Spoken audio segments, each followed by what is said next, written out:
back to Right Now News. I'm Anthony Martinez. Here are the top headlines for this May 12, 2023. End of news. Paramount brand to lay off 25% of US staff. That means MTV News is shutting down. More content. Hulu content to be added to Disney Plus for a one-app experience, CEO Bob said. New boss. Elon Musk says he has hired a new CEO for Twitter and will reduce his own role. Santos charged. George Santos pled not guilty to 13 counts of federal indictment.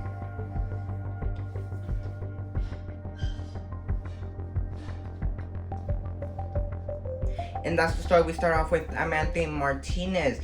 And George Santos pled not guilty at the Long Island courthouse Wednesday to 13 counts of federal indictment unsealed by the Justice Department. Santos, who's only 34, who surrendered into custody Wednesday morning, has been charged with 7 counts of wire fraud, 3 counts of money laundering, 1 count of theft of public funds, 2 counts of making false statements to the House of Representatives, according to the Justice Department. He pled not guilty at an 11-minute long hearing. He's now let go on a $500,000 bond. He's not able to travel outside the U.S. or any other state unless it's New York or Washington. He has to be monitored at his home. And if he wants to leave to a different state or country, it must be approved by the court. Speaking to reporters after his arraignment, Santos criticized some of the charges as inaccurate and expressed confidence that he would be able to clear his name. Here's some video. Rachel, this is part of my defense. This is inaccurate information, and I will get to clear my name on this. During the pandemic, it wasn't very clear. I don't understand where the government's getting their information, but I will present my facts.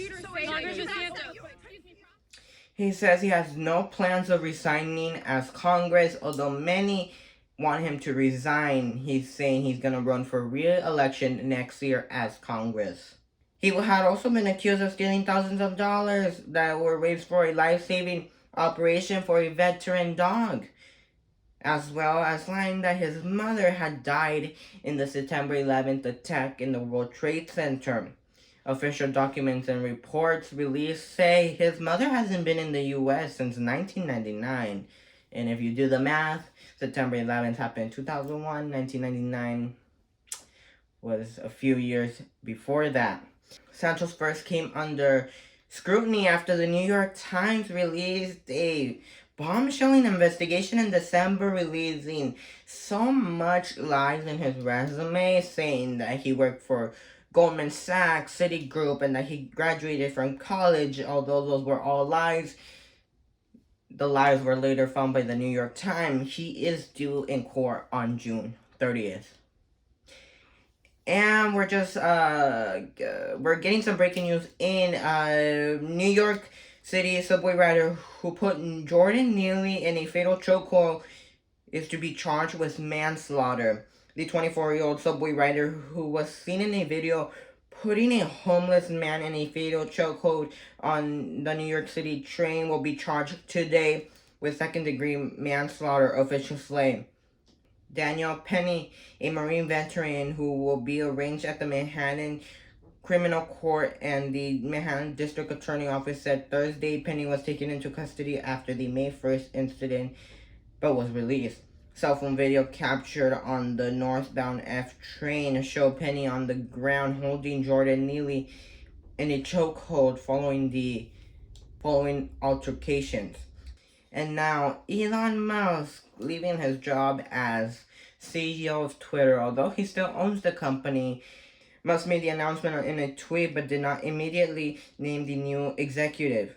He also said he would reduce his own day-to-day involvement with the company, serving as executive chair and as Twitter's chief technology officer with oversight of product changes. Musk appeared to offer one small hint about the next CEO, saying that she would be starting in about 6 weeks.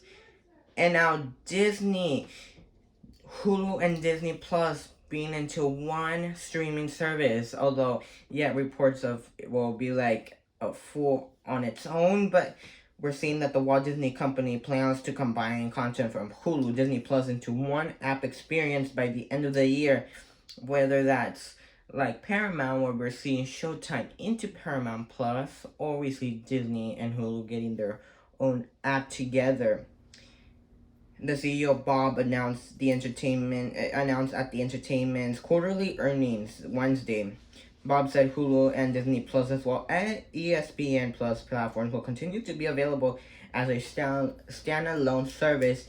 North American consumers can currently subscribe to a package bundle for the three platforms together at a discount rate. The announcement comes shortly months after a speculation of the future of Hulu. In recent months, analytics have wondered whether Bob plans to sell Hulu, which offers a mix of adult original content and older titles drawn from Disney's film TV library, including assets acquired in 2019 from Rupert Murdoch's 21st Century Fox Studios. Disney has a 67% stake in Hulu, and the remaining 33% is controlled by Comcast, the corporation that owns NBC Universal. The two corporations have an agreement under which, starting in January, Comcast can require Disney to buy its stake, or Disney can force Comcast to sell its stakes. Disney Plus has about 157 million global subscribers. The company announced on its earnings call a substantial number, but 4 million less than it had at the end of the year. And now some breaking news about news. The beloved MTV. Although MTV is not going away, but one of its sub-brands, MTV News, is. The layoffs of 25% of employees across Showtime, MTV Entertainment Studios, and Paramount Media Groups on Tuesday in the US is now making MTV News shut down. MTV News began in the late 1980s with the program The Week in Rock, hosted by longtime Rolling Stone writer and music critic Kurt, the first official MTV News correspondent. Also, this is a very sad end of an era for MTV viewers, because it was a very different way of news. It wasn't really necessarily like we do it, like NBC, CBS. It was more of an entertainment, pop culture, culture trends, news. Although there's a point in MTV News that really did have a heavy focus on news also, which wasn't a bad thing, but it wasn't what MTV was as a music, entertainment, pop culture thing. Although now it's most recently just covered events like the Grammys, Met Gala, but sadly it's coming to an end. And that's all the time we have for you left today. I'm Anthony Martinez. Follow us on social media on _RightNow News, and our website at bit.ly/news right now. And we'll see you next time with more news.